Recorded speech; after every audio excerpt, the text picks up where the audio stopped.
Entonces, ese es el ruido que tenemos. Fíjense también que hacia las frecuencias más graves esto sube. O sea que también intuimos que hay algunos componentes inaudibles que se pueden ver ahí. No sabemos si hay DC offset, pero también es probable que haya algo. Eh, entonces, tenemos esos componentes. Eh, ¿Cómo eliminarlos o atenuarlos? Bueno, obviamente habíamos visto que hay procesadores específicos y podríamos usarlos, y por eso una de las cosas que podríamos hacer, voy a cerrar por el momento el análisis de espectro, una de las cosas que podríamos hacer es ver si tenemos alguna opción para eliminar ham en este editor, y la tenemos. Y entonces lo que podríamos ver, en base a lo que teníamos en el análisis, yo lo haría más en sincro con el análisis, y con lo que estamos escuchando, ver qué componentes podemos atenuar, pero teniendo cuidado que si nosotros subimos demasiado en los componentes que estamos atenuando y los bajamos mucho, vamos a afectar muchísimo a la señal que nosotros tenemos, por eso hay que tener cuidado con eso. Entonces, la frecuencia base estaba en este caso en 50 Hz, entonces vamos a intentar que esa frecuencia base esté en 50 Hz y no, como dice ahí, en cualquier otro lugar. Y vamos a ver que esto tiene una cantidad de posibles armónicos que son 8. Como digo, habría que fijarse en el análisis de espectro cuáles son esos armónicos más críticos, pero no eran exactamente con esta pendiente, sino que era algo más estable. Fíjense que esto controla la pendiente. O puedo hacer que no estén linkeados y entonces controlar cada uno por separado. Entonces decir, bueno, no, realmente 150 no era tanto problema y posiblemente no tenga que usar todos los armónicos. Bueno, podría usar todos los armónicos, pero no de una manera tan fuerte en los componentes más altos. 350 sí tenía algo de energía importante, entonces lo voy a dejar un poco más abajo, etc. Me fijo en el espectro cuáles eran los componentes más críticos y en base a eso determino cuál tendría que ser la atenuación. 100 no tenía tanta energía, entonces podríamos decidir en base a cómo estaban los componentes. Por eso, primero el análisis lo miro y después tomo decisiones respecto de esto. Ahora, una vez que tengo esto, podría tomar la opción de habilitar un filtro pasaltos también para eliminar todos esos componentes que estaban fuera del rango audible. Incluso podría subirlo un poquito más, subirlo como hasta 30 Hz. Y probar esto sobre todo el audio. No lo voy a hacer sobre todo, lo voy a hacer por acá. Pero cuando yo haga previo, es muy posible, cuando es un poquito antes, que se siga escuchando.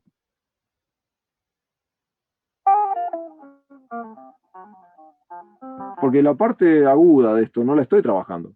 Porque no puedo con esto, porque no tengo más armónicos y porque tampoco tendría mucho sentido. Hay que ver cuánto está cambiando el sonido, como decía yo, de la guitarra, en cuánto lo está afectando.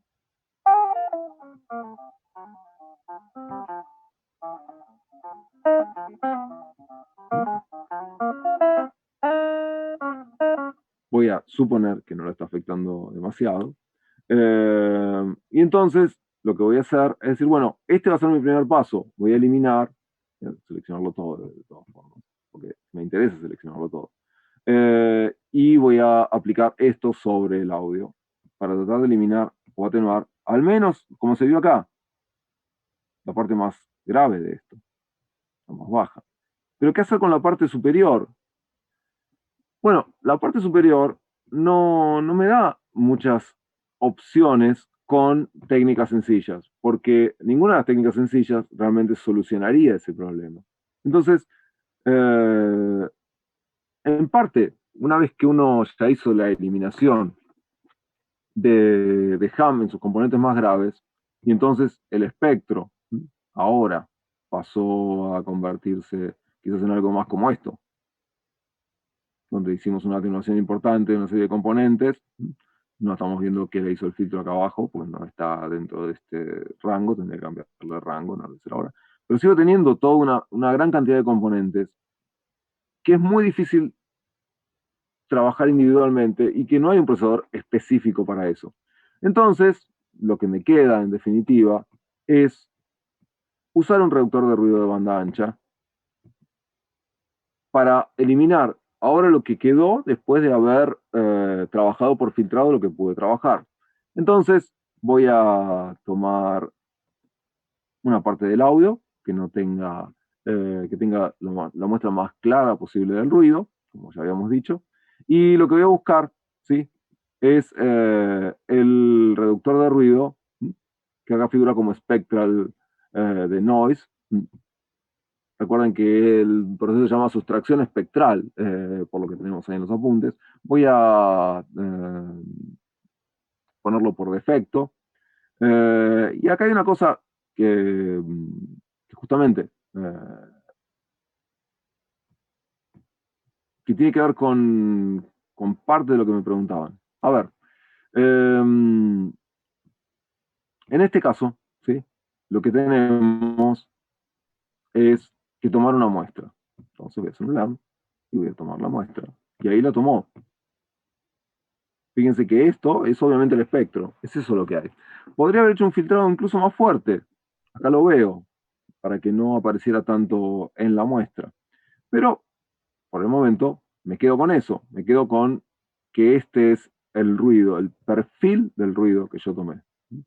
Y entonces, lo que me está mostrando acá es lo que va a quedar y ahora cuando empiece a correr me va a mostrar la salida. Por el momento no estoy usando nada, ninguna otra cosa, no estoy usando esta curva, porque no la quiero modificar, quiero tomar la muestra como es. Entonces, el punto es este, yo tengo esta muestra con este nivel de ruido, y lo que voy a hacer, yo seleccioné que tuviera, en este caso, lo que el isotope llama la máxima calidad posible, como preset, y después lo fui modificando. En este caso sí no hay tamaño de ventana y demás, eso está más abajo. Bien, entonces, ahora sí, podría ver qué pasa incluso como diferencia cuando hago un previo o no. Vamos a empezar desde acá.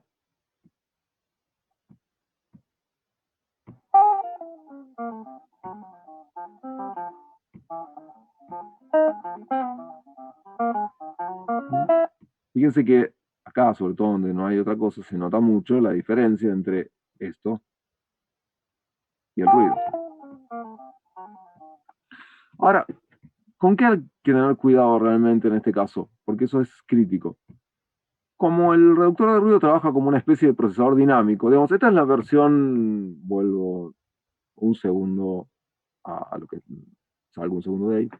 Digamos, esta es la versión tradicional de cualquier procesador que haga reducción de ruido. Toma una muestra, con esa muestra tiene un perfil y a partir de ahí aplico ese perfil sobre el audio. Ahora, yo podría modificar ese perfil, que es lo que habíamos visto en alguna de las otras clases, y entonces hacer una modificación de esa curva, agregándole, en el caso del Z-Noise, por ejemplo, eran como una serie de filtros. En este caso es simplemente una curva que yo puedo modificar como perfil del ruido o puedo agregarle puntos. Yo no sé si aconsejo del todo hacer esto, excepto que uno, por ejemplo, diga, no, la verdad no me parece que sea necesario atenuar esto, por el motivo que sea, y por supuesto, si el resto lo quiero dejar como está.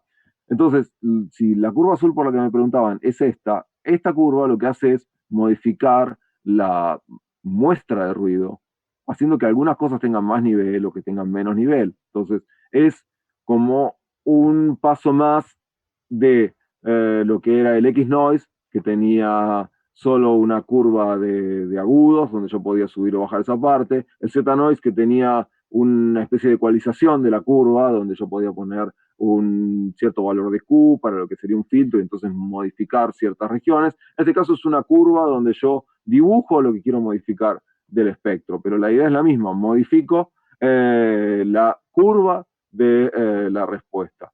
Yo diría que hay que tener cierto cuidado con eso para no provocar modificaciones que sean demasiado, ¿cómo decirlo?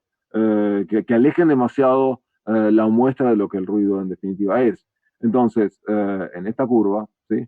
Yo lo que haría es, insisto, ver si tengo que hacer una corrección global. Por ejemplo, si como está acá, si lo que está pasando es que es que hay demasiado nivel de atenuación aguda o grave o cosas por el estilo. Entonces, trabajaría con eso y después diría, bueno, ¿hay alguna parte donde yo quiero que esto sea más fuerte en su acción? Por ejemplo, yo podría decir, bueno, yo quiero que sea más fuerte acá, en la región donde uno tiene más sensibilidad, acá cerca de 4000. Bueno, quisiera que eso fuera más fuerte la acción, porque justo ahí tengo una parte también del, del ruido. Pero el problema de esto es que también va a ser más agresivo con la señal. Entonces, eso es una cosa con la que yo usaría, por supuesto, que se usa y que es práctico, sobre todo cuando uno no pudo tomar bien la muestra, pero que yo usaría muy como un refinamiento, no como parte de la base del proceso. Fíjense, ahí está aplicada, ahí no está aplicada. Podemos en todo caso escucharlo esto ahora, eso que hice.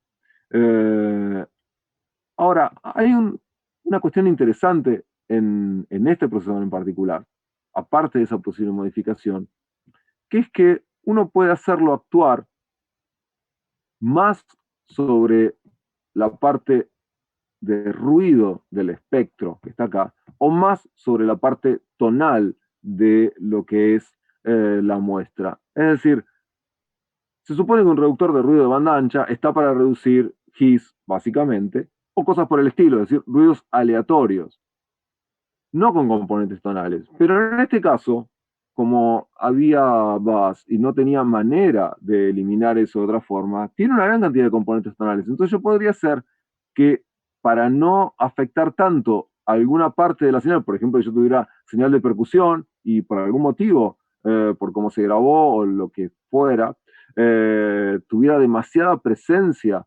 de componentes tónicos, eso sí es muy común, respecto a lo que preguntaban antes, por ejemplo, en grabaciones en vivo, es muy común, lamentablemente, que a veces en algún micrófono, por el cable que se usa, por el micrófono o por lo que sea, aparezca una presencia de el ruido producido por los controles de luces. Entonces se escucha un nivel de bus muy alto. Y si yo hago una reducción muy fuerte, bueno, voy a atacar demasiado cosas importantes de esa percusión. Entonces puedo no atacar tanto la parte de ruido, si la parte de ruido no es tan importante, y atacar más la parte tonal.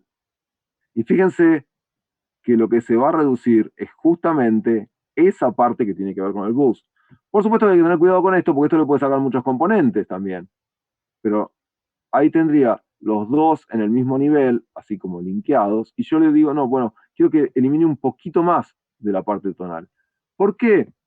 Porque a veces, eh, como esto actúa como un procesador dinámico, si el nivel de bus es demasiado alto, empieza a escucharse el defecto que a veces tienen los procesadores dinámicos como un gate, donde de repente aparecen las cosas y de repente desaparecen. Entonces, hay momentos donde hay notas más suaves en las cuales el nivel se abre del procesador y deja pasar la señal, pero junto con la señal un montón de componentes tónicos en este caso, que se escuchan con la señal. Entonces, una manera de corregir eso bastante, que a mí me parece muy interesante de este procesador, es la posibilidad de separar qué es la parte de ruido y cuánto va a atenuar de eso, de qué es la parte tonal y cuánto va a atenuar de eso. Insisto, sobre todo para señales que tienen transientes importantes y que entonces esa parte de ruido es muy crítica.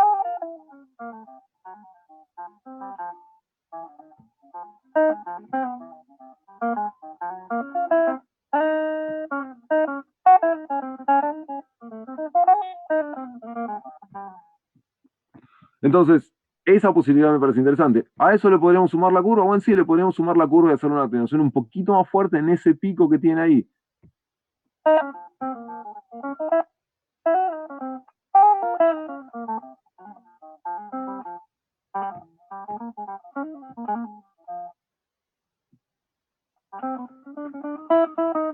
¿Mm? Entonces, podría aplicar esto.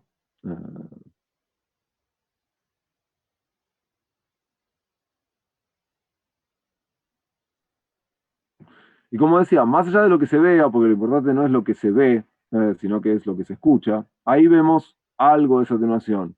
vemos cómo esa atenuación logró eliminar una buena parte de esos componentes, pero vuelvo a decirlo, lo importante es cómo se escucha, cómo quedó.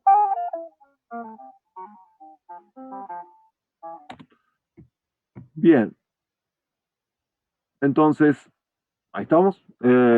Eso me parece interesante marcarlo en relación a ese extra que tiene, en este caso, ese reductor de ruido, que permite separar dos componentes dentro de la muestra que tomó.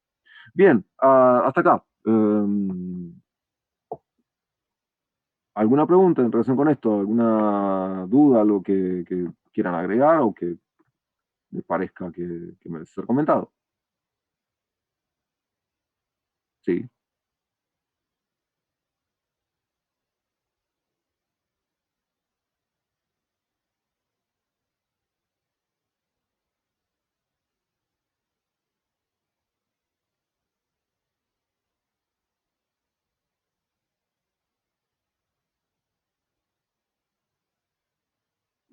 Claro, a ver, ¿a qué me refería con eso? Hay que tener cuidado con esa eliminación más tonal, porque tiene que tener un sentido también respecto de lo que hay en la señal. Cuando uno tiene, por ejemplo, grabaciones de percusión, los componentes de ruido, de espectro de ruido, son muy importantes para esa señal. Por lo tanto, atacar demasiado, ¿sí?, los componentes de esa señal, subiendo mucho el nivel de reducción en general de la muestra que uno tomó, cuando en la muestra general hay una serie de componentes que son tónicos y que realmente no se pudieron eliminar por filtrado, como en este caso, porque yo no le puedo poner un filtro a cada uno. Entonces, esa separación entre ruido y componente tonal es interesante porque permite no degradar tanto la señal. Vuelvo a decirlo, cuando en la señal es un platillo, entonces un platillo tiene un montón de componentes de ruido que son muy importantes. Y si yo le hago una reducción muy agresiva con un reductor de ruido de banda ancha, y lo que voy a empezar es a deformar totalmente esos platillos. Si yo tengo un redoblante, lo mismo. El redoblante es prácticamente una señal de ruido con la bordona. Entonces, si yo le hago una reducción muy agresiva con un reductor de ruido de banda ancha, y voy a destruir ese redoblante. Entonces, a eso voy, con que la señal tonal no puede no ser tan importante en la señal que uno quiere. Porque en un redoblante la señal tonal no es la más importante en ese sentido. Entonces yo podría eliminar mucho más de ese bus, en este caso, porque podría atenuar esos componentes sin afectar tanto el redoblante. A eso me refería. Eh,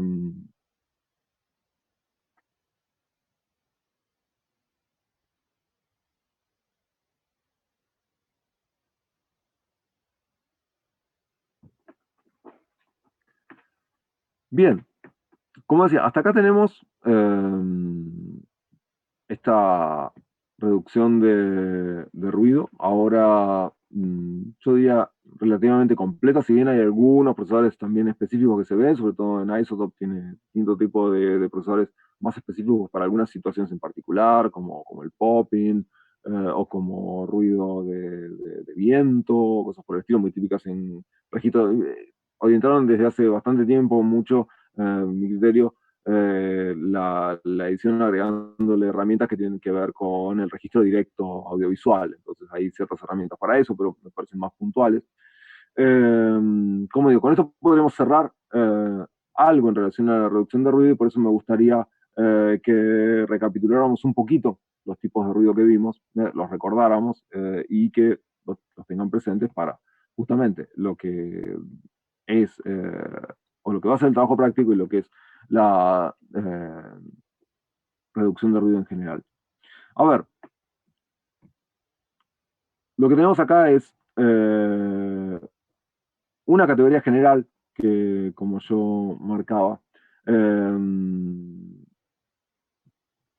quizás hay que ver esto si se entiende bien a qué voy, pero esto es, en los extremos del audio, hay componentes que uno podría analizar. Muchas veces son componentes inaudibles que tienen que ver con esta idea de DC offset que habíamos visto, pero en algunos casos, y por eso incluso en esta señal estaba, voy a ir hacia ahí de nuevo, es algo muy común encontrar en grabaciones digitales En realidad tiene que ver con cierta cuestión de los conversores y demás, pero en este caso, la verdad, no debería haber sido tan así. Supone que esto fue grabado con una Digi. Hay unos componentes que están muchas veces en los límites de lo audible. Uno de ellos, vamos a volver a análisis de espectro, incluso aparece acá.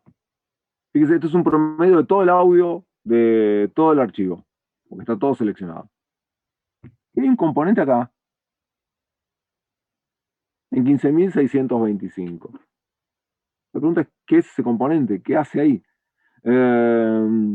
Bueno, es muy común encontrar componentes en esa región límite, porque recuerden que la audición humana estándar promedio no llega hasta los 20.000 Hz, sino que termina un poco antes, termina alrededor de los 16.000 Hz. Entonces, es común a veces encontrar en algunos archivos, no me acuerdo si está entre los que yo pasé, puede ser que sí, eh, este sonido que se escucha como un sonido muy, muy, muy agudo. eh, en otra época lo comparaban con, o lo llamaban como ese sonido que aparecía en algunos televisores viejos, sobre todo, sonido muy, muy agudo.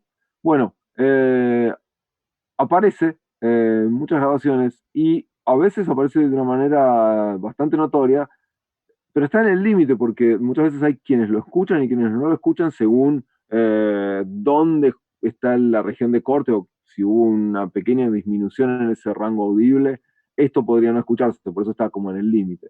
El otro lugar donde hay componentes que están en el límite, obviamente tiene que ver con lo que está debajo de 20 Hz, que lo hemos llamado también componentes inaudibles. Esta está en el límite. A veces cuando esto se usa, por ejemplo, en un sampleo, puede volverse muy audible si uno baja por algún motivo ese sampleo. Por lo tanto, es una cosa a tener en cuenta también este componente y tratar de eliminarlo si realmente se escucha. Eh, entonces, hay componentes que están en el límite, en los extremos del audio. A partir de ahí, encontramos, sí, todos los ruidos que definimos como audibles. Y una manera de categorizarlos podría estar desde los que son decididamente continuos, todo esto podría incluso subdividirse en tónicos, el ham, o el bus, o el bass, y aleatorios, todos los tipos de ruido que derivan de tanto de todo el circuito eléctrico, de todos los conexionados, como en el caso específico del GIS, que es el resultado de la cinta. Pero también podríamos sumar acá todo el ruido que tiene que ver con los soportes en general, que puede tener que ver con soportes ópticos, con soportes de disco, es decir, todo lo que tenga que ver con justamente ruido aleatorio resultado del soporte. Y rumble entendido como ruido ambiente, pero muy, muy difuso, es decir, no identificable como fuentes, como podría ser el ruido de una calle en el que uno está ahí en el medio de una avenida, sino ruido que es más lejano y que se ve como aleatorio, pero localizado en la región grave, sobre todo por esa lejanía, por eso es muy difuso. Eh, y después tenemos una categoría de ruidos impulsivos, ruidos que pueden ser más densos, como el crackle, de baja amplitud pero alta densidad, o más puntuales. Más puntuales, click, pops, obviamente muy común, que aparecen en muchas grabaciones. Fams son como esos sonidos, son como clics graves en definitiva, pero son más marcados que los pops, es decir, como con más componentes. A veces se nota eso como discontinuidades o saltos, por ejemplo, de púa muy, muy claros, o interrupciones de algún tipo en la lectura del dispositivo que sea. A veces muy típico en registro óptico, cine, en restauraciones de audio para películas, eso aparece bastante. Y por último, fuera del ruido, el clipping como una distorsión. Entonces, entre las distorsiones tenemos el clipping.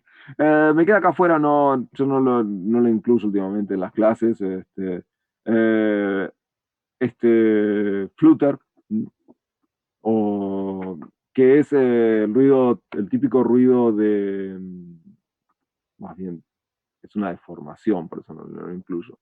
El ruido que provoca la cinta por una lectura a diferentes velocidades, es decir, esas irregularidades en la reproducción o grabación en cinta que producen ciertas oscilaciones del pitch, donde justamente hay una cosa como que va moviéndose todo el tiempo, subiendo y bajando en pitch, resultado de la propia oscilación de la cinta. Eso tiene algunos procesadores específicos. La gente que hace el Melodyne tiene uno que reduce Flutter. Bien, pero lo dejamos de lado por el momento. Bueno, hasta acá entonces lo que es esta parte de la materia que tiene que ver con reducción de ruido. Yo subí hoy un trabajo práctico. Es un trabajo práctico en el que hay que restaurar 3 audios.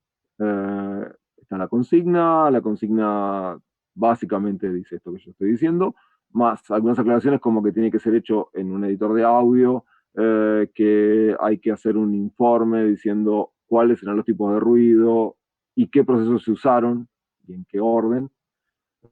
Con respecto a eso, obviamente toda la entrega va a ser virtual en estas condiciones. Y con respecto a eso, ustedes pueden, por supuesto, anotar los parámetros que están en los procesadores en la pantalla, o pueden imprimir la pantalla y pegar la foto del procesador tal como la usaron. Así yo puedo ver con más claridad si hay algún problema en la reducción, por dónde puede venir realmente ese problema. Hasta acá, con respecto a esto, con respecto a lo que vimos en general o con respecto al trabajo práctico, ¿hay alguna pregunta antes de terminar ya la clase de hoy?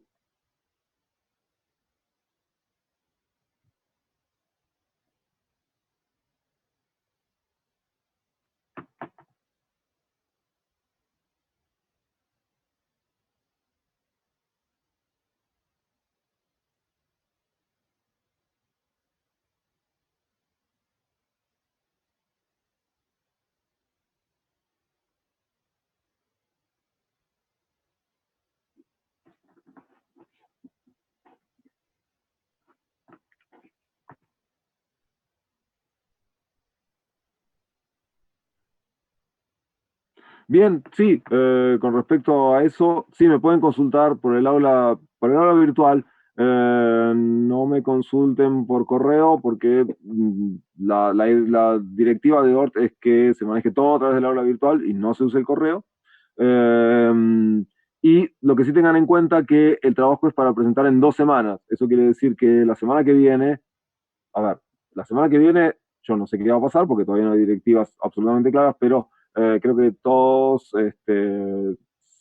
tenemos una idea de que muy difícilmente las clases se retomen el lunes que viene. Así que imagino que el lunes que viene va a seguir siendo virtual la clase. Por eso también me pueden consultar en la próxima clase, porque hay una semana más de consulta antes de la presentación del trabajo. Así que también me pueden consultar en la próxima clase.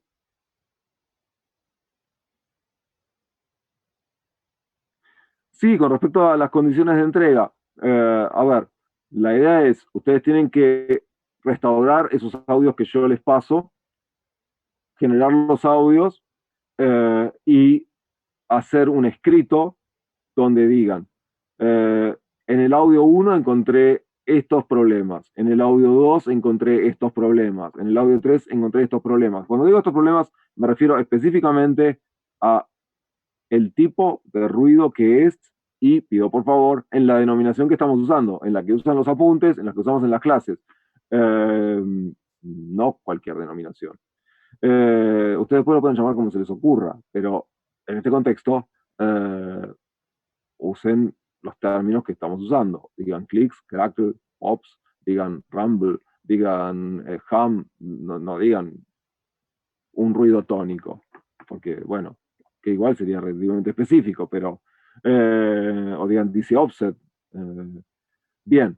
Entonces, eso por un lado. Y después, lo que tienen que hacer es, a medida que van haciendo la restauración, por supuesto, guardarse presets de lo que fueron aplicando para no perderlo eso, y ir imprimiendo las pantallas de los procesadores como los usaron, o anotar todos los parámetros. En general, los trabajos lo que hacen es obviamente imprimir la pantalla, poner la pantalla porque es mucho más cómodo y mucho más visual.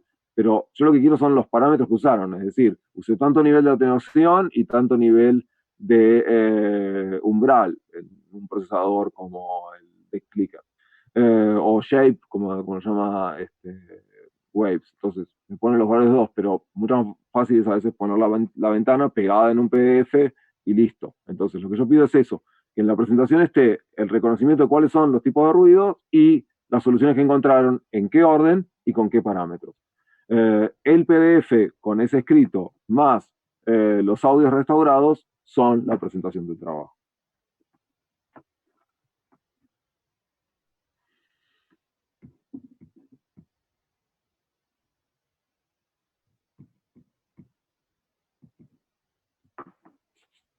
Bien. ¿Alguna pregunta más o alguna duda más? Igual recuerden que tienen, por supuesto, la próxima clase o el aula virtual para hacer consultas.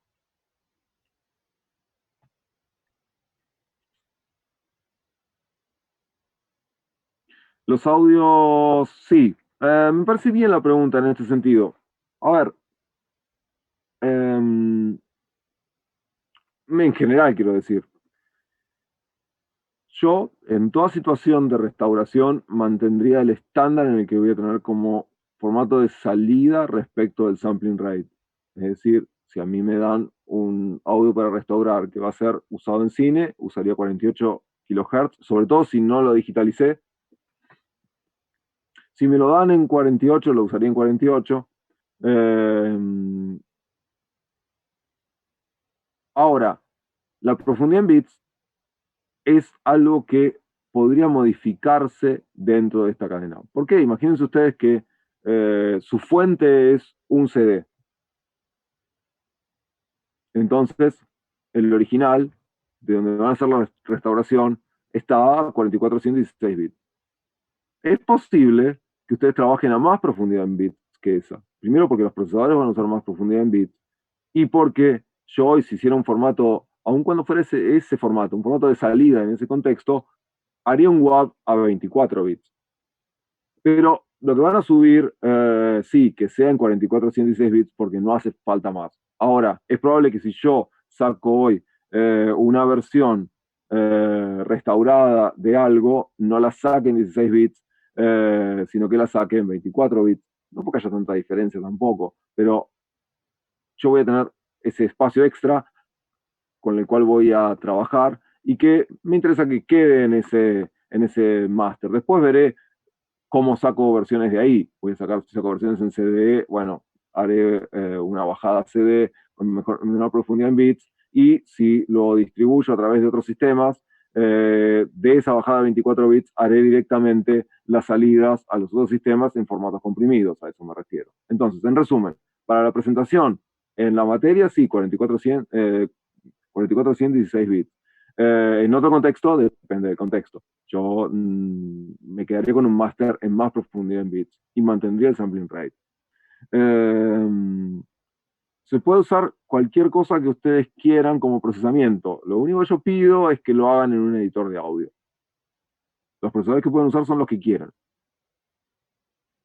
Por supuesto que tienen que tener sentido, pero sí, pueden usar lo que quieran.